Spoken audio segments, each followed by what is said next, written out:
What's up guys, welcome back to Fancy Goldfish Fanatics. Today we're going to be taking a look at some absolutely stunning Shogun Oranda, so make sure you stay tuned to find out more.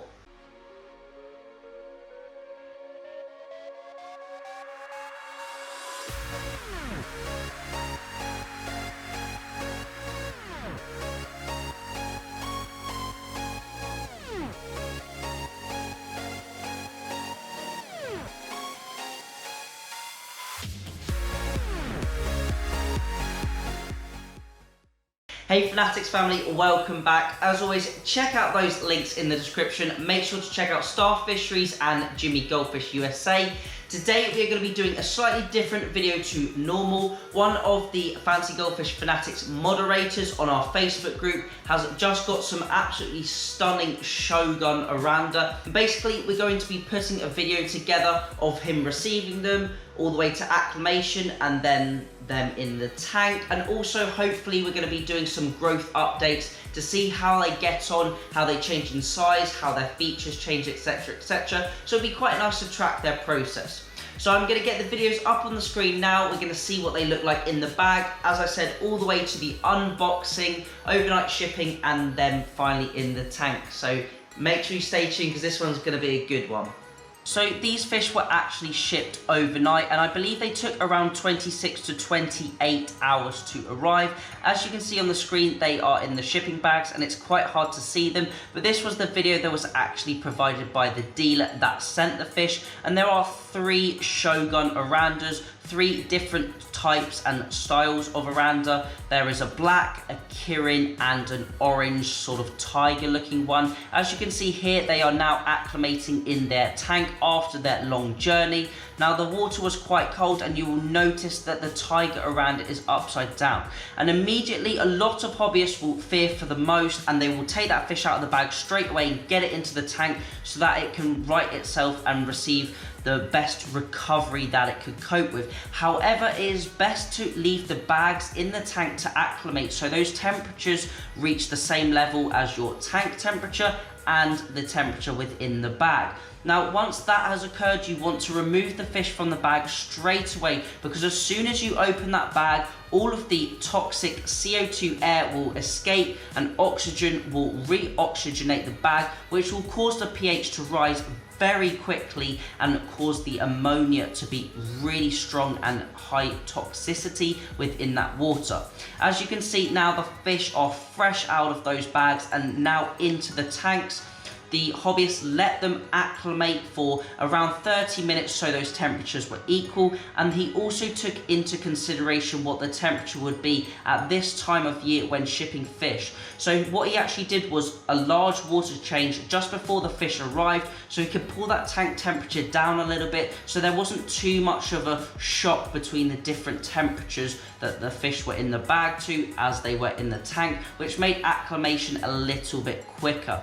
Now you'll see that that orange / tiger Shogun Oranda was upside down and is slowly starting to recover because the bags are quite a high pressure environment, and personally I had this with a Ryukin I received overnight in the post.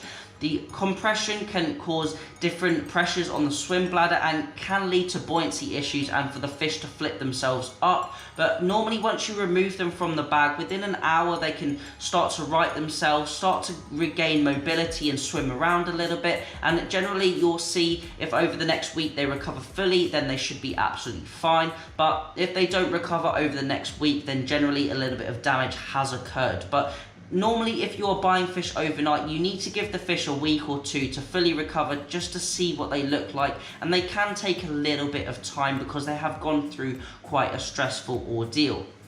Now we can see the 3 fish are swimming about absolutely brilliantly in the tank. The tiger has regained a little bit of stability and is in more of the upright position, and the other 2 fish, are swimming around investigating their new home essentially.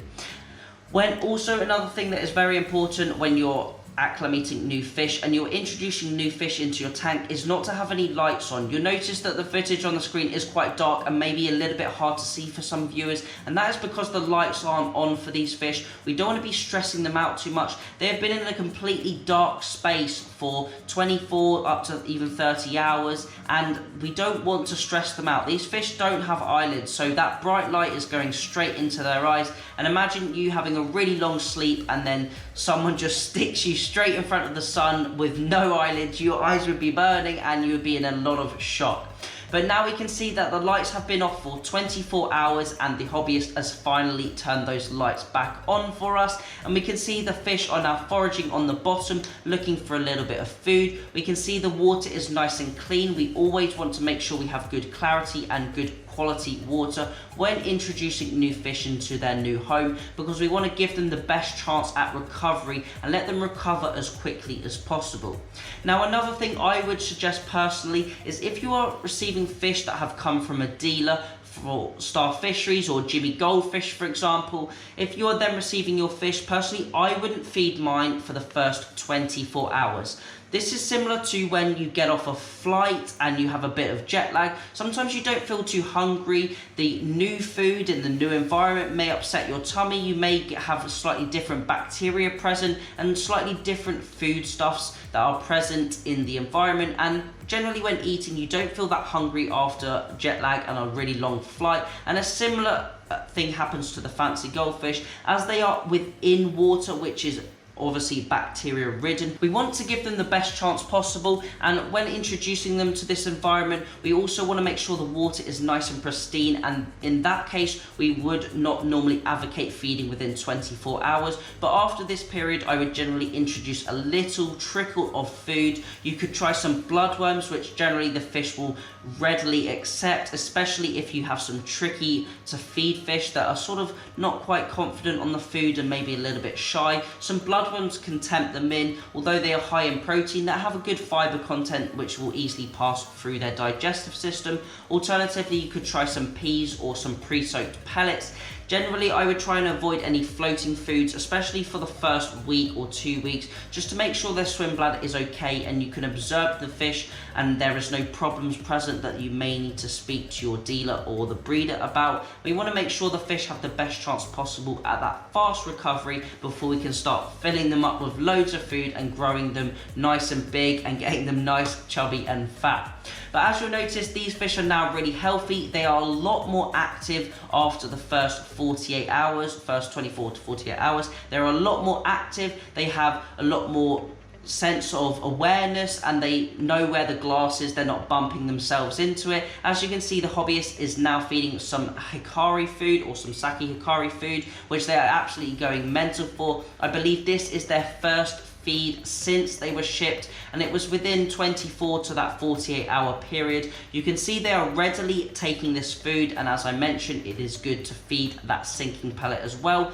And when you can see the fish are actively searching for that food and really going mental for it, you know that they have recovered really well from the shipping process, and you know they are going to have a good chance at survival and a good chance at growing throughout in your tank. Now, a few of you may say this tank is probably on its maximum capacity. However, I believe this is a 180 litre tank. So I would say, yeah, this is probably the maximum capacity going off the general rule of thumb for stocking fish per litre of water. However, this hobbyist does water changes every other day, and his goal is to make sure these fish grow as large as possible and get as much size on as possible as quickly as possible. So he is going to be feeding very regularly, doing those large water changes daily, and he also has, I believe, 2 canister filters on this system. One is a fluval canister and the other is one of those large All Pond Solutions EFX filters with the built-in UV as well, to make sure that water is absolutely pristine. And I believe potentially later on or in the next video we will also see his green carpet algae that he has developed, which is absolutely great to look at and also provides other benefits not only to the fish but the water quality as well.